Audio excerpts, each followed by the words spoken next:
We killed Joseph Glass for the first time on August 18th, 1999. I knew he was a strange case since day one. Never seen a guy so happy to die before. It was like we were doing him a favor. He refused the automatic appeal. He refused to be seen by a chaplain. He just wanted it over with. It had only taken a little over a year, and it was already time for him to make his appointment with God. He freaked me out, just passing by a cell. He was like our very own Hannibal Lecter. The way he just stood there in the back of his cell, like he'd been waiting for you. The lights always burnt out in any cell he was in, and maintenance had gotten tired of fixing them. Not that he seemed to mind in the slightest. The darkness seemed to swallow his top half, and all I could see were the whites of his beady little eyes poking out of all that black. Billy drummed his baton against the bars. "Up and at him, cowpoke," he called in that mocking tone. "Time finally come for you to pay what you owe, you sick son of a—" "Billy?" Warden Taft silenced him with a word. "If you can't act like a professional, you're going to have to sit this one out." Billy paused and licked his chapped lips. "No," he muttered. "This is a show I can't miss." Glass seemed to tick Billy off more than any prisoner before him. He liked them to at least pretend to feel sorry for what they have done or act scared of what's coming to him. This one didn't even have the common decency to shed a tear.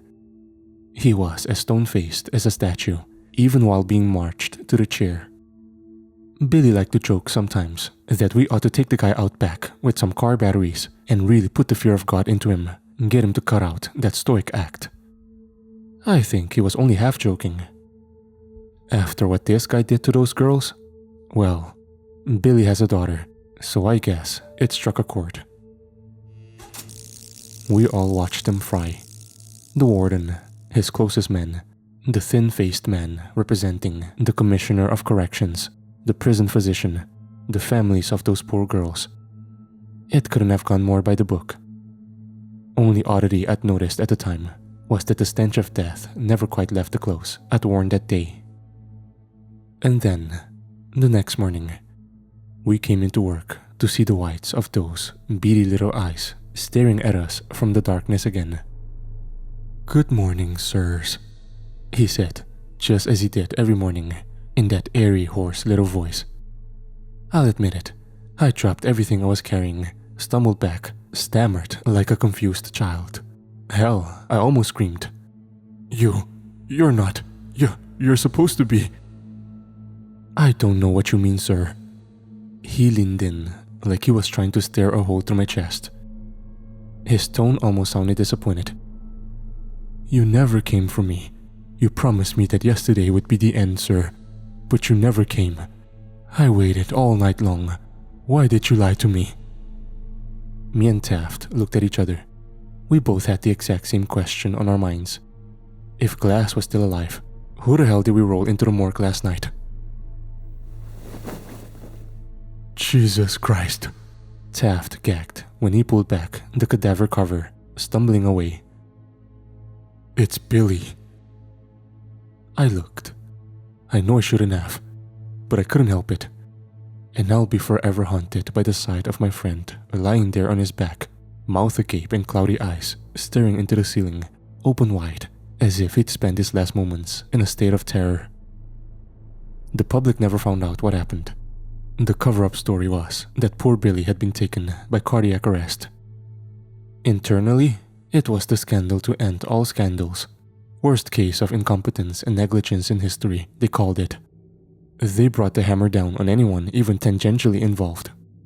Me and Taft were out on our ears, and they would have prosecuted us too, but that would have required admitting it ever happened. But I just could never wrap my head around it. Of those dozens of witnesses, not a single person noticed we were strapping a guard to the chair, not an inmate. It was impossible to the point of absurdity. Glass had been the man in that chair. I'd never been more certain of anything in my life.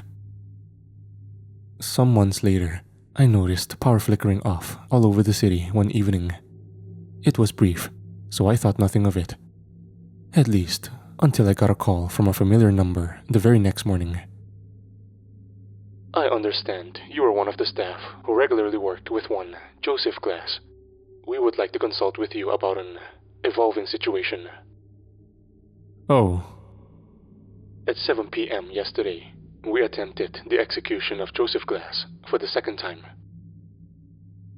There was a long pause, and when the voice returned, the professionalism had melted away, replaced with a baffled anxiety. And, well, it didn't work. I blinked. It didn't what? There came a long sigh. Perhaps it'll be best if you saw for yourself. And just like that, me and Taft had our jobs back. Officially, Joseph Glass had been successfully executed on August 18th, 1999. Unofficially, they tried again 6 months later, just to tie up loose ends. This time, he didn't even have the courtesy to pretend to die. He just sat there on the chair, motionless and unaffected, while the CO who had flipped the switch suddenly seized up and began to convulse, screaming and gnashing and wailing as electricity seared him beneath his skin, clawing at his chest until his eyes popped in his skull and rolled down his face like melted candle wax. All around him, lights flickering, machines bursting from pressure, electrical panels vomiting arcs of static. It was a mess. The feds were crawling all over this case now, from a department I've never heard of. Something about investigating preternatural activity. They told me Glass was refusing to speak with anybody but the COs who'd once cared for him. Being walked into that interrogation room almost made me feel like I myself was a convict being marched to his execution.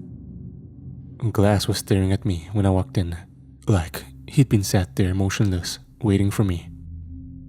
I expected nothing less. I took a shuddering breath as I sat across from him. I'd sat across from serial killers and psychos before and showed no hint of fear. But how could I not now, sitting across from a man who can kill people without touching them? Glass? Officer Mendez. His tone betrayed no emotion. I had thought you'd abandon me. I winced. No, Glass. I'd just been temporarily relieved. It's good to see you again. Would you like a glass of water? I offered it to him. He didn't even look at it. His eyes just bored into mine, relentless. I'm here to ask you a few questions. Silence. Okay, Glass, I need to know how you killed Billy and Kramer. I didn't, he replied. It did. It? The thing standing behind you. I didn't bother to turn around. I had enough experience with prisoners trying to trick me into looking the other way while they pulled off some half-baked escape plan. Glass, please, let's take this seriously, I replied. I've always treated you with respect, haven't I? You've never had any problems with me. Actually, I do. I have a problem with all of you. Oh. You here all believe that death is a punishment. There was the first hint of emotion I'd ever heard in his voice. It's not. It's freedom. The only freedom. You promised me that gift. You promised me you'd let me die. You've given it to so many other prisoners while leaving me behind. With all of your machines and your science and your knowledge, surely you can find a way, if anyone. My throat felt suddenly dry. I had to take a sip of the water myself and hoped it would quell my burning nerves. We're trying our best, Glass, but you have to work with us.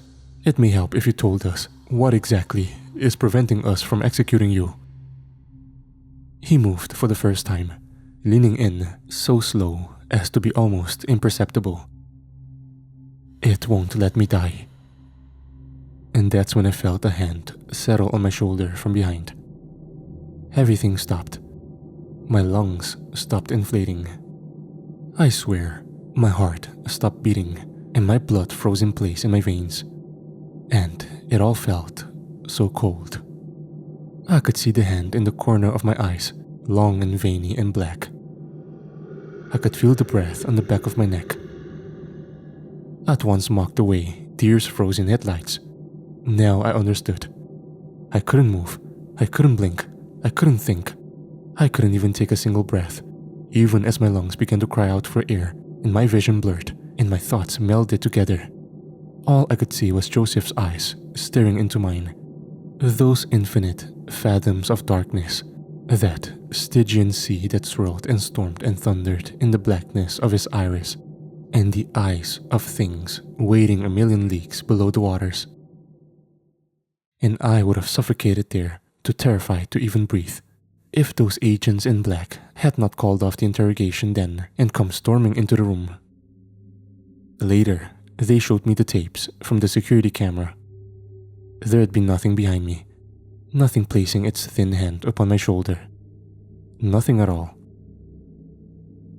On May 7th, 2001, Glass was set to be executed for the third time, via hanging, or so I heard, in some government black site somewhere far from prying eyes. While it was set to happen, me and Taft were sharing glasses of scotch in his office, nominally to celebrate, really because we were scared.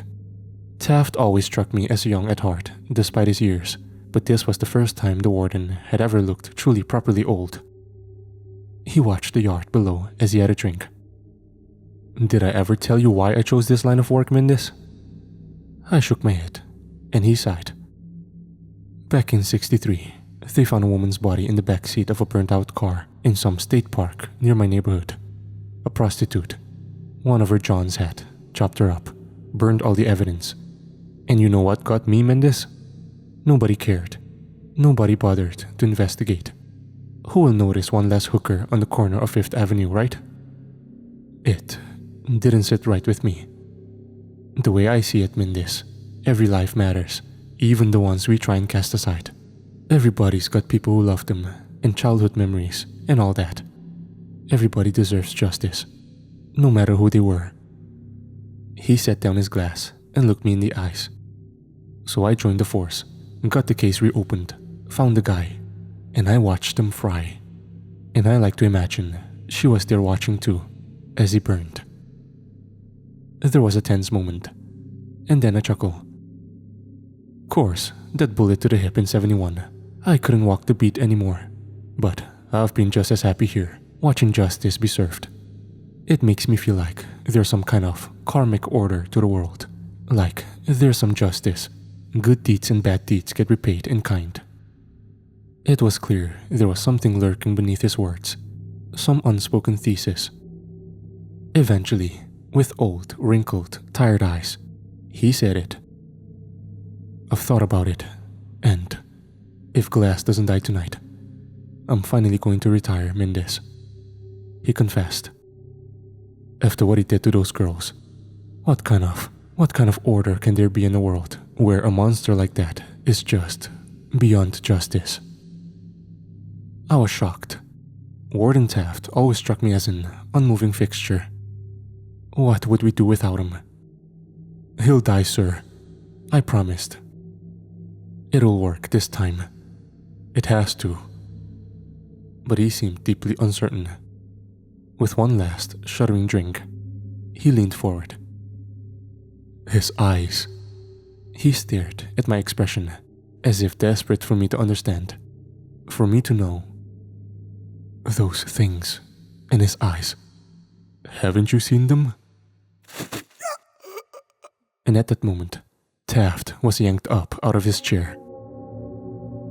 It was so sudden, so inexplicable, I could barely register what I was witnessing. Some unseen force lifted him 2 or 3 feet above the ground, dangling him there. He choked, coughed, and sputtered, desperate to gasp down air which would not come, and clawed at something around his neck which I could not see. He was hanging, I realized, and with wide, horrified eyes, the same as Billy's had been, he silently begged for me to help. I sprang from my chair and wrapped my arms around his dangling legs. At first, I tried to pull him down to the floor, but I realized it was only tightening the invisible noose around his neck. Then, I tried lifting him as high as I could, which gave him some relief, but not much. Tears rolled down his face as it swelled and turned blue. And even though I could not see the noose, I could see the bruised purple skin where it had squeezed around his neck. All the while, I screamed myself hoarse. "Help! Somebody, please! Jesus Christ, we need help in here!" But nobody came. And all of a sudden, some unseen force seemed to sweep my feet from under me.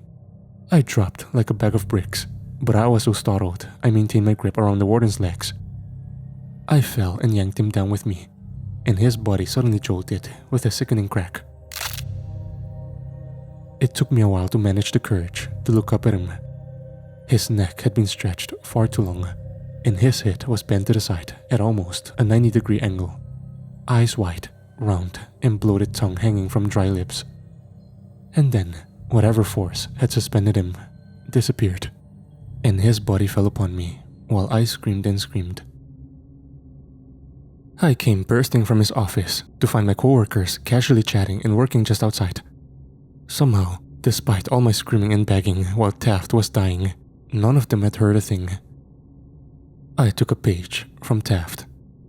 I wanted out. We were dealing with something unholy here. Something whose tendrils could reach any distance. And my life, who knows, maybe even my soul, was at hazard. But the agents in the sharp suits made one thing clear. If I refused to cooperate, well, I would make the perfect scapegoat for the murder of Warden Taft. I was marched into the interrogation room to find a Joseph Glass that had abandoned all pretense of humanity. His eyes had darkened to a pure black. Or perhaps he had no eyes at all, only windows into some place of outer darkness. I was shaking like a leaf as I sat in front of him, feeling more like a prisoner than he was. Mr. Glass?" No reply. I shuddered, trying to focus on my little piece of paper to distract myself from the blackness of his eyes. I have some questions I'm supposed to ask you. Is that okay?" Silence. I take a deep breath. "How old are you, Glass?" I thought it was just one of those basic questions, conversation starters really. I couldn't have prepared myself for his answer. "I am old, child." His voice was nothing like I remembered. It was deep and low and rumbling, like there were multiple people speaking in unison, and all were equally ancient. "Older than you could possibly know. Older than this nation. Older even than the empire that once bore it." I had to fight the basic animal instinct to flee. Focus on the questions, I thought. "Why did you do what you did to those girls?" "Just so I could feel something again," he whispered. "Anything." "Did you not feel the slightest bit of guilt? Remorse?" "You ask that of me? Me who has watched empires rise and fall." He almost sounded amused. "Does time feel remorse? For time has killed far more than I. But mankind is like the Hydra. All I've killed will be replaced by essentially identical stock and in greater numbers, and then they will die and be replaced, and so the cycle will continue forever. Did you expect me to pity them for being given the death I myself covet? Only the dead are given leave of the cycle. It is a blessing." And suddenly, he stood from his chair as if he'd never been restrained at all. "A blessing you promised me, Officer Mendez." I stared up at him in disbelief. "What? How did you?" But I couldn't even stammer a sentence out before he was upon me, crawling over the table with the eerie grace of a spider. These were no longer the imperceptible hints of emotion I'd come to expect. It was like a switch had been flipped. Tears streamed down his cheek, snarling with genuine rage, hurt, betrayal. And beneath those black seas in his eyes, all the things that haunted the fathoms below were rising to the surface. "You owe me a death. Make good on your word. Pay your debt." I cried out and recoiled from his very touch with disgust. But he was stronger than he looked. I couldn't worm my way out of his impossible grip. "I won't. Get off of me, you sick bastard! Do it. Pay me what you owe. It was like 1,000 different voices screaming into my ear, straining and weeping. I locked my hands around his neck and pressed my thumbs against his throat, trying to strangle him. But instead, I could just feel the grip upon my own neck, squeezing the life out of myself as my lungs burned for air. Yet, I kept pressing harder and harder, as if hoping I might somehow break through whatever unholy force was protecting him. And then, those terrible hands grasped my shoulders again, and I was paralyzed by a terror that could be called nothing but ancient and primal. Like the thing standing behind me was the same force that had kept my ancestors huddled, terrified in their caves 100,000 years ago. And every one of those voices was crying out to me through my very blood. And it pulled me from my chair, threw me as though I were weightless. And the next thing I knew, I was waking up in the infirmary. Once more, none of this was captured on the security camera. In the footage, I just entered the room and have a seat with strange, almost robotic movements. And then the both of us just sit there, staring at each other, without speaking, without moving, without blinking, for an hour. After this, Joseph Glass entered a catatonic state, and from then on refused to converse with even me.